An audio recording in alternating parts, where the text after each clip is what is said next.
If you are a first-year homeschool mom, then I know that this is a special year for you. And so I say, welcome to homeschooling. And you are about to begin a journey of so much fun. So much fun. You're going to learn so much stuff. I mean, your kids are going to learn so much stuff. We're definitely learning so many things when we're homeschool parents. I saw it on Threads today that I think, and this is a lady who shares about her homeschool experience on day one. She says, I think I've learned so much just today, and I think that I'm going to be learning.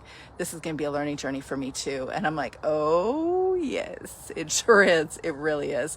After almost 2 decades of homeschooling my 4 kids, that's why I'm here, because I learned that it definitely is a learning journey for us, and not just learning to multiply fractions and long division and all the things that you didn't quite get when you were in school, but also a whole bunch about you. I'm going to be offering a webinar specifically dedicated to first-year homeschool moms so you can be confident in your first year. So if you're interested, drop your email below or send me a DM and ask me for more details. It's a free webinar. My goal is to help equip you to feel confident and clear in your first homeschool year.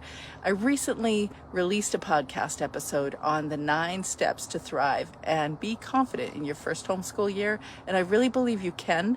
I just think that these steps are really important for you to first consider, and they aren't ones that frankly I even figured out until possibly beginning in the 3rd or 4th year, and then certain ones that I understood in about the 8th year, and there's other ones that I learned along the way. And so I'm going to be sharing the 9 steps to thrive and be confident in your first homeschool year. I did a little playing around being creative, and I realized that Homeschool 101, the first letters of the word homeschool 101, can symbolize this, because these are essentially the things that I believe are necessary for you to become confident and clear in your, or confident and thrive in your first homeschool year. But I would encourage you to consider these things before you join the webinar.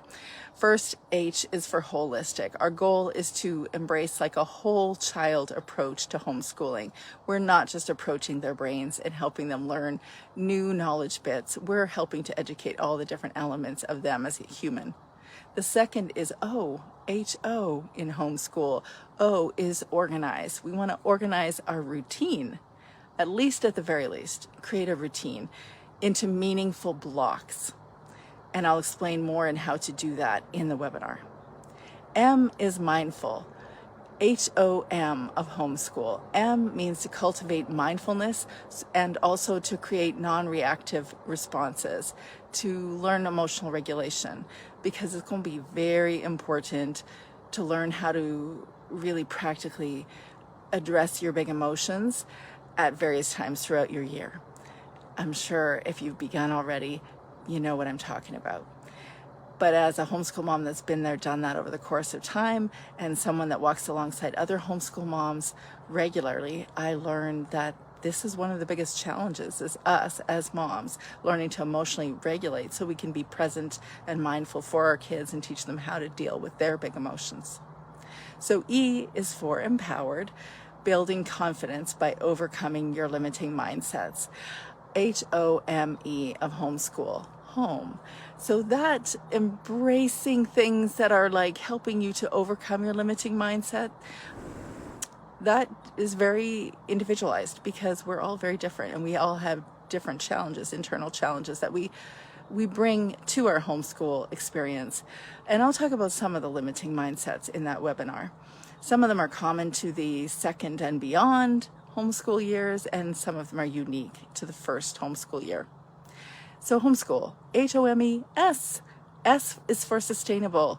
And if you want to be sustainable in this homeschool lifestyle, you need to develop a burnout prevention plan, because it is easy to be consumed by all the activities and not give any time or effort toward the things that help you to feel like a human over the course of time. Because you're not always taking care of yourself. You're not doing the basics for yourself, because there's so many things that you could be doing and they aren't usually you. So that's a discussion we'll have, as a burnout prevention plan. Homeschool, H-O-M-E-S-C.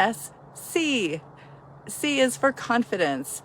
So my goal is to instill confidence, but it doesn't happen just because I give you an IV and indirectly give that to you. There's no such thing. I can't give you confidence, but I can help you to incorporate connection-based relationships in your homeschool and also anticipate the most commonly asked FAQs. So what are the questions you're getting asked by the neighbors, the people in the grocery store, your family? I'm curious. Can you put them in the comments below? I think I know. Is it still the number one question people ask is, but what about socialization? Or maybe they're asking, are you a certified teacher? Or maybe they're asking, is that legal? Or are they asking, are your kids going to be weird? Any of those questions? Or is there something else? Put it down below. I'd love to hear. So my goal is to help you build confidence, both by incorporating really connection-based relationships with your kids and with everybody of importance, and also anticipating those FAQs and knowing how to respond to them.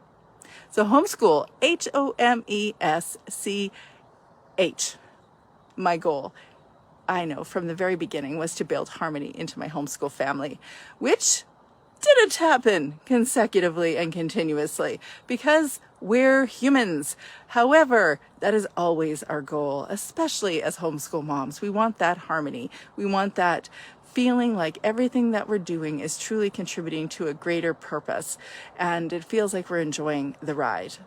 So we're going to talk about how to live our lives on purpose in our homeschool. O is for optimistic. We want to create a positive outlook on our homeschool, and we can do that if we actually create a vision statement. We have an idea of what it is we're anticipating in the future. And that's not something I did until about maybe the 4th, 5th, 6th something year, because I remember people saying, you should create a homeschool vision statement. And I said, I got so much to do. There's no way. I don't have time for that. But it has helped me understand, even if it is a rudimentary vision statement and it's just basic end goals for the year, you're able to say to yourself, this is where I'm going. Where am I today? How can I meet that goal, or how can I walk toward that goal? It helps to prevent you from wasting time, not because you're on a mission to get that goal done right now, but rather getting distracted by the things that don't matter. So we're going to talk about building a homeschool vision statement and also the specific goals for each of your kids and yourself in your first homeschool year. We're going to add another O, and it's called orientation. O for orientation, staying focused on your long-term goals. And the last letter is L for lifelong. And you want to guess what that is? Because I hear it all the time. Everyone says, I want to create a love of lifelong learning for my kids. And I do think that's really beautiful. And yet I think there's more to this homeschool thing. And I think an L can as much stand for creating a practice of living toward meaningful learning, but also living on purpose. And so we're going to talk about all those different things in the first year webinar that's coming up. And I'm going to make sure to put the sign up page tomorrow, so you can definitely register for that. But also, if you're curious about it, have any questions about it, put your comments down below. And to those that are new to this homeschool mama support group, welcome. We're happy to have you here. If you have any questions, throw them in the comments and I'd be happy to answer. Happy homeschooling.